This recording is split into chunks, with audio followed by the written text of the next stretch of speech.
Hello students, welcome to my channel Maheshwari account classes. आज हम पढ़ रहे हैं बीकॉम एग्जामिनेशन में 2024-25 का accounting for managers examination paper. तो चलिए स्टार्ट करते हैं। Question number 1, management accounting is ए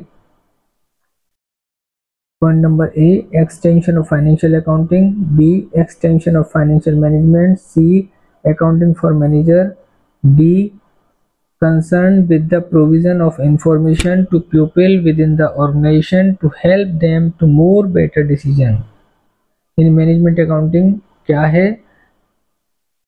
उसका सही आंसर है D, concerned with the provision of information to pupil within the organization to help them to more better decision। जो organisation की pupils हैं उनको इंफॉर्मेशन प्रोवाइड करते हैं जिससे कि वो अपने डिसीजन को और बेहतर बना सकें। तो इसका सही आंसर होगा डी। चलिए question number 2, the chief objective of management accounting is to serve A point public at large, B employ, C management, D government. Management accounting का चीफ ऑब्जेक्टिव क्या है? पब्लिक को सूचना देना, या पब्लिक की हेल्प के लिए होता है, या एम्प्लॉय की, या मैनेजमेंट की, या गवर्नमेंट की। तो इसका सही आंसर है सी, मैनेजमेंट यानी प्रबंध के लिए। Question number 3, which of the following items is not included in cost account. इनमें से कौन सा आइटम लागत लेखों के अंतर्गत नहीं आता है? A interest receive on bank deposit नहीं आता है, B dividend paid to share capital नहीं आता है कॉस्ट अकाउंट में, C damage payable at law नहीं आता है कॉस्ट अकाउंट में। यानी कि तीनों के तीनों नहीं आते हैं। डी पॉइंट है ऑल ऑफ दीज। सही आंसर है D, all of these. Question number 4, management accounting renders useful information to management in performing.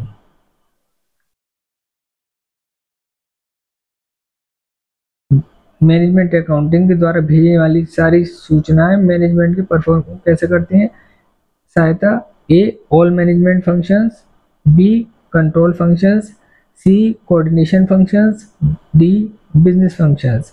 तो सही आंसर है A all management functions. Question number 5, management accounting involve, management accounting के अंतर्गत क्या क्या involve होता है? A recording of cost, B recording of transactions, C preparation of financial statement, D analysis of interpretation of data. तो सही answer है D, analysis of and interpretation of data. Question number 6, management accounting and cost accounting are a supplementary to each other, B complementary to each other, C independent to each other, D opposite to each other। इसका सही answer है a supplementary to each other, एक दूसरे के पूरक होते हैं। Question number 7, management accounting is A subjective, B objective. Management accounting क्या है, सब्जेक्टिव या objective? Option A only A, option B only B, option C both A and B, option D none of the above. सही answer है option C, both A and B. Question number 8, the management accounting and emphasis and focus must be. Management accounting किस चीज पर focus करके चलता है, किस पर बल दे रहा है? A future oriented, past oriented, C communication oriented, D bank oriented. इसका सही आंसर है ए फ्यूचर ओरिएंटेड।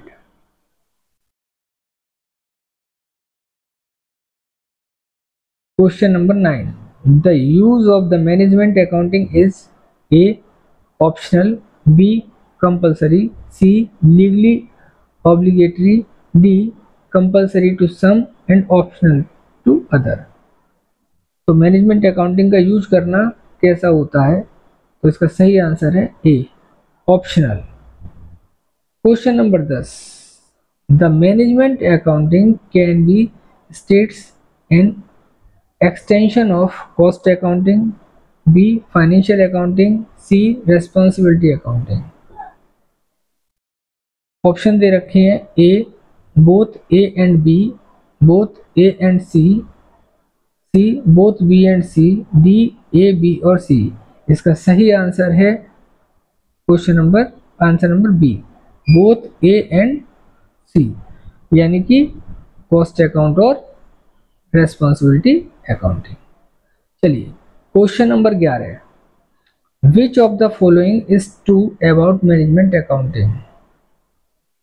इनमें से कौन से मैनेजमेंट अकाउंटिंग के संबंध में सही है। A, management accounting is associated with presentation of accounting data. B, management accounting is extremely sensitive to investors need. Option दे रखे हैं ओनली ए पहली, option B only B, option C A and B, option D none of the above. तो इसका सही answer है option A. Which of the following are tool of the management accounting. इनमें से कौन से मैनेजमेंट अकाउंट्स के टूल हैं। ए, डिसीजन अकाउंटिंग, दो, option B standard costing, standard C budgetary control, standard D human resources accounting. इस चारों के चारों ही मैनेजमेंट अकाउंटिंग के अंतर्गत आते हैं उसके टूल्स के रूप में। जरा देखते हैं ऑप्शन डी, इसका ऑप्शन डी सही है, ए बी सी और डी। चलिए question number 13, which of the following is liquidity ratio.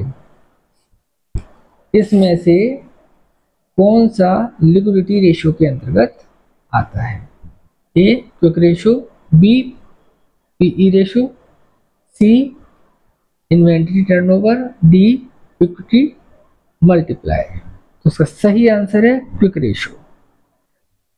Question number 14, an example of liquidity ratio. Liquidity ratio का एक उदाहरण बताइए।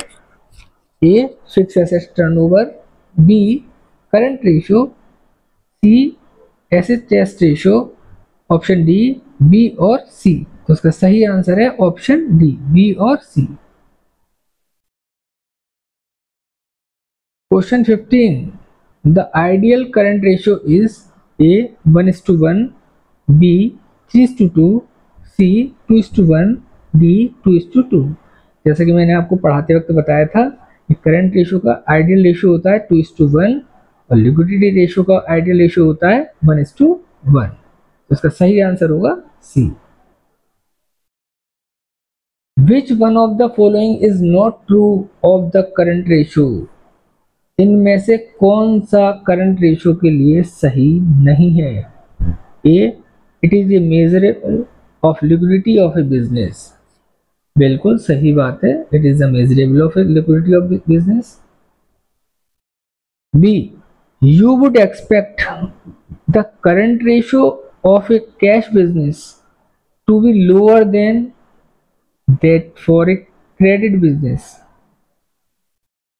सही है। क्वेश्चन नंबर सी, वो ऑब्जेक्टिव का सी पॉइंट है, the asset test ratio will always be greater than the current ratio. ये गलत बात है क्योंकि asset test ratio current ratio से ज्यादा नहीं होता है। कौन सा ट्रू नहीं है, point C, the asset test ratio will always be greater than the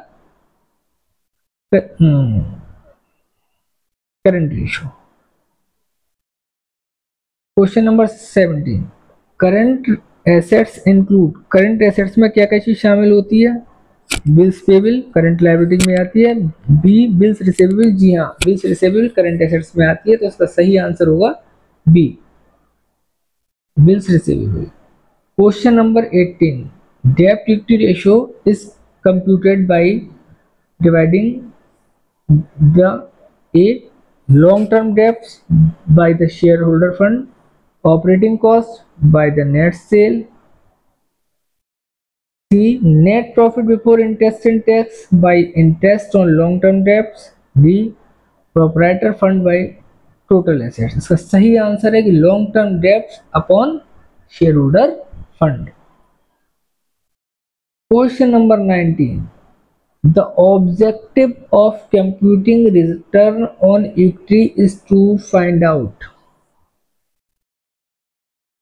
return on equity निकालने के उद्देश्य क्या होते हैं?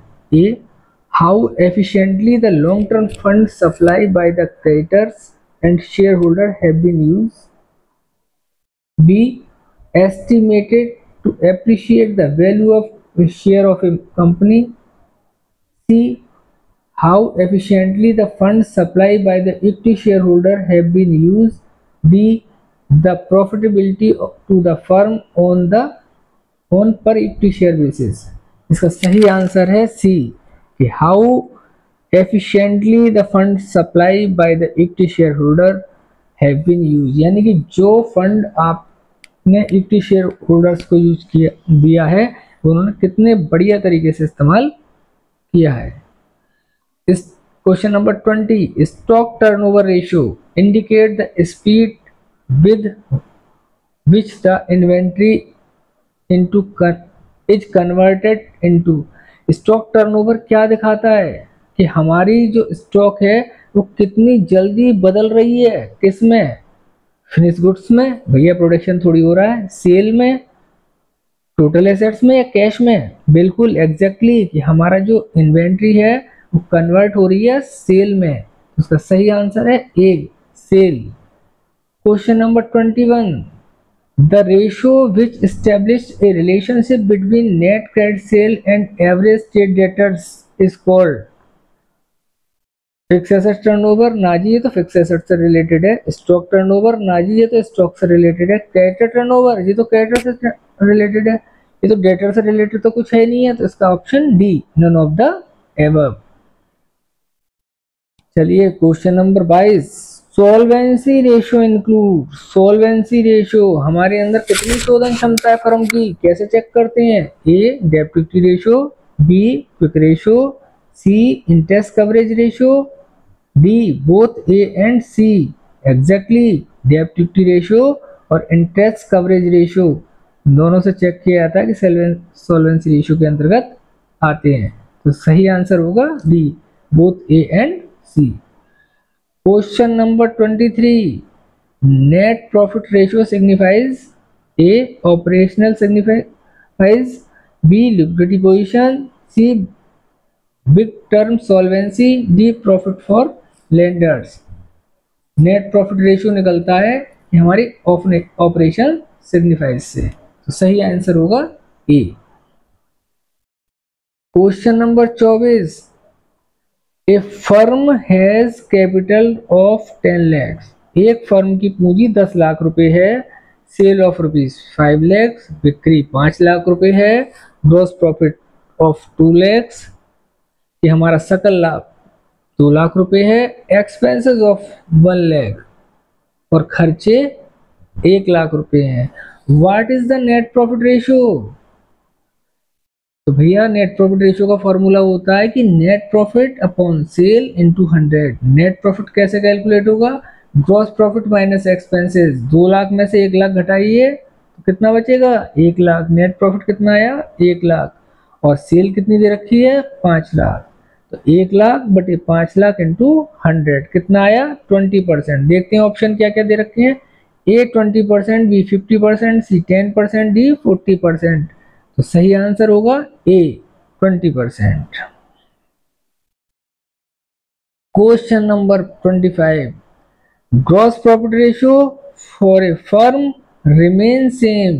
किसी भी फर्म का ग्रॉस प्रॉफिट रेशियो समान है, but the net profit ratio is decrease, लेकिन नेट प्रॉफिट रेशियो कम हो रहा है। The reason for such behaviour could be, यानी कि यदि किसी फर्म का सकल लाभ बराबर है बट नेट प्रॉफिट उसका कम हो रहा है, तो उसके पीछे, इसके इस व्यवहार के पीछे क्या कारण हो सकता है? A, increase in cost of good sold, भैया कॉस्ट ऑफ गुड सोल्ड बढ़ेगी तो हमारा ग्रॉस प्रॉफिट इफेक्टेड होगा। B, if there a increase in expenses, yes, क्योंकि ग्रॉस प्रॉफिट में से एक्सपेंसेस घटाते हैं तब नेट प्रॉफिट निकलता है। इसका मतलब कि अगर एक्सपेंसेस बढ़ जाएंगे तो हमारे नेट प्रॉफिट कम हो जाएगा। तो इसका सही आंसर है B, if there is increase in expenses. चलिए इस वीडियो में आपको 25 क्वेश्चन ये करा दिए। अब मिलते हैं आपसे अगली वीडियो में अगले 25 क्वेश्चन के साथ। जब तक के लिए नमस्कार।